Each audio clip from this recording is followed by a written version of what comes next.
bank's facility. But surely the surcharge will go when everybody's using it, won't it? No, I think a bank have got you by the short and curlies. Where do you pay a surcharge for, by the way? Well, at the moment, the shops pay a surcharge. If you buy something on a debit card, there's a little surcharge that the shops pay because they've got an agreement with the banks that... But you don't pay it as a customer, unless... You don't pay it as a customer, no. Unless it's one of those you've got to pay over a fiver, otherwise it's 50p. When there's no cash at all, if we become a totally cash-free society, that surcharge could then become liable for us to pay instead of... Why would the shops need to pay it? They wouldn't need to pay it anymore because there's no cash anymore. So they'll pass that surcharge on to us. That's my theory.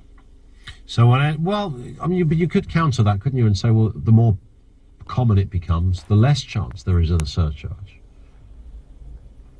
The surcharge is only there at the moment because it's still that the bank are doing two things. They're dealing with the cash and they're dealing with the plastic.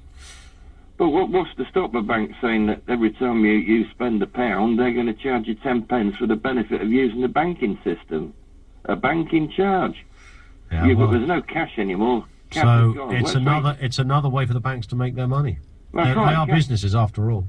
Well, I think if you just go to another bank, don't you, that don't charge 10p, they might charge 5 pence. Yeah, I can barely hear you, Tim. I think my phone's packing up, but yeah, I'm just saying that if there's no cash, they're going to nobble you every time you try and spend money. I hate the idea of being nobbled by the banks.